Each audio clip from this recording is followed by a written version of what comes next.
Here's some more clownery. This is Liz Truss, who is not even the prime minister anymore. She was like the shortest, the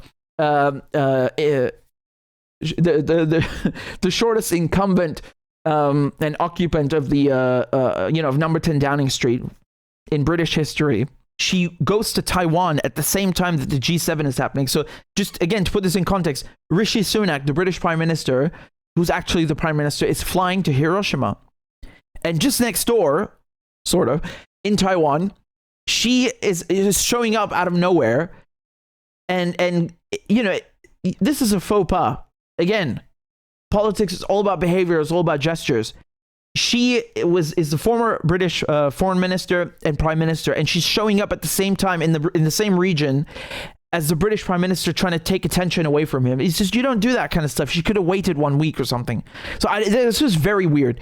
In any case, it's funny because they both have the same message, right? So there was another message at the G7. Let's take a look at that. Let's take a look at what she had to say. We know what happens to the environment or to world health under totalitarian regimes that don't tell the truth. You can't believe a word they say. So she's talking about China. She is actually talking about China. They have already made their choice about their strategy. The only choice we have is, do we appease and accommodate that strategy, or do we take action now to prevent conflict? I'm concerned that Ukraine should not be forced into some kind of unfair settlement by China. And I don't believe we should be giving China leverage over European security. How dare you entertain the thought of diplomacy, you yellow enemies, right? So remember, we waged 2 wars against China because they banned our drugs. They banned opium. And so we wanted to sell drugs so badly, we actually went to war with them, right? Treated them like shit. And then now she's giving them lessons about European security. What the hell, man? She's out of line. She's so out of line, right? Do you see how British politicians and journalists attack China? They attack Brazil for just trying to mediate, trying to make peace. I'm sorry, man, but China just mediated between the Saudis and the Iranians. Did you ever do something like that?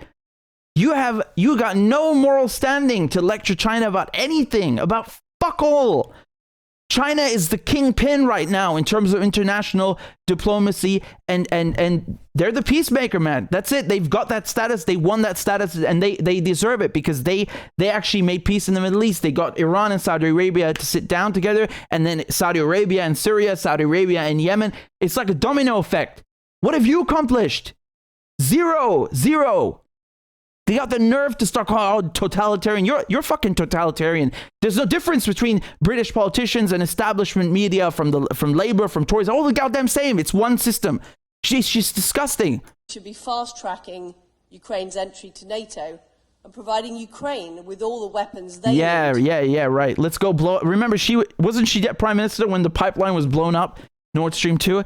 It's all about weapons. She's coming and basically doing PR for BAE Systems. Please buy more weapons, please. We need Ukraine and NATO. Yeah, because the military solution is working out so well. You fucking idiot. You just lost Bakhmut. Obviously, you've accomplished nothing in Ukraine. You want to get the Russians out, you make them sit down with China and Brazil.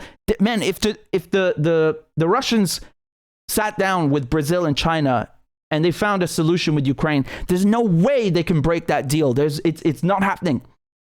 The best thing you could possibly wish for is to have BRICS countries, South Africa, Brazil, China, forcing Russia to accept an agreement with Ukraine to find a common ground.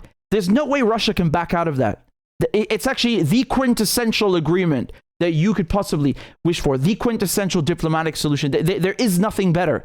That is really the most ironclad guarantee of making sure Russia goes through with whatever would be agreed with Ukraine, whatever that diplomatic settlement looks like. It's the best guarantee you have.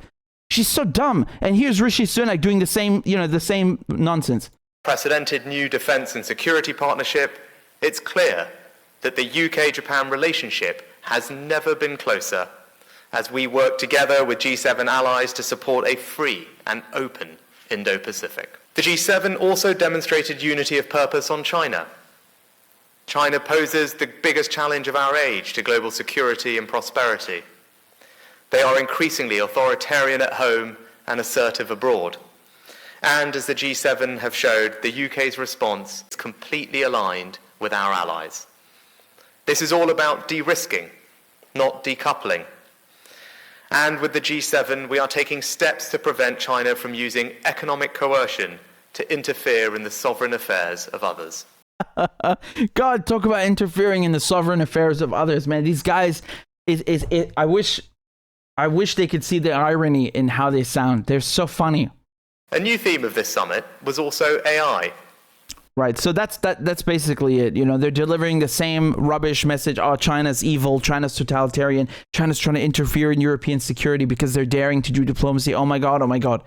What clowns. Here's the response from Chinese embassy in England. So the embassy spokesperson said that the relevant remarks by the British side are simply parroting words from others and constitute malicious slanders in disregard of the facts. China firmly opposes and strongly condemns this.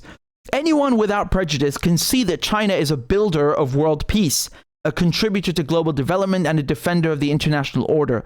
While the United States and a handful of its vassal countries have kept interfering in the internal affairs of other countries and provoking confrontation, they are the ones that pose the biggest challenge to global security and prosperity. We urge British politicians to focus more on dealing with the long-standing political, economic, and social problems in their own country instead of always dancing to the tune of the United States, stirring up trouble around the world and creating division and confrontation.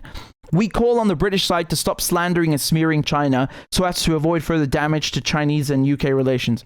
You know, honestly, I really believe that this is the way they talk down to the Chinese and the Russians, it has to be rooted in some form of xenophobia and racism. It's like a remnant, or shall I say a continuation of colonialism. You know, it's like they can't let go of the fact that the colonies are gone, that they can't just order Chinese, Chinamen and Indians to do whatever they want. And I'll get to Russia in a second with the I wanted to do a long thing about Russia in a second, but you know, it's like they can't let go of this. They can't get over it, right? So they just have to talk down to other countries, like, oh, you know, you're totalitarian, you're dictatorship, even though we colonized you and implemented those things in your country, and you know, we have no self-awareness and no sense of irony. Somebody hold a mirror up to these guys. I beg you. I'm begging you. Somebody hold a mirror up to their faces, man. Well, I'm trying to do that right now, but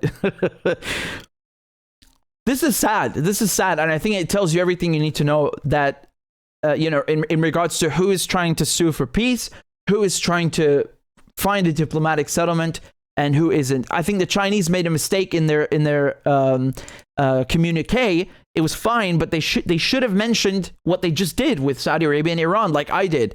You know, they should have mentioned what they just did as an example. I think it's the most resounding, the most resounding case, an example of what China's doing on the world stage. How can you blame them for that? Nothing but 5 stars, man. Nothing but applause. It was really good. It's really good. That's actually something good. So if anyone can try and get things done between Ukraine and Russia, I think it's China, especially because China is on track to be the world's largest economy. You know, they are kind of at the helm of this Belt and Road Initiative. If they can, if anyone can obtain security guarantees from the Russians and make sure that whatever agreement is made between Ukraine and Russia is actually upheld, it's China. There's no way Russia could agree to a diplomatic settlement with Ukraine and then back out of it. The Chinese sitting at that table, best thing possible.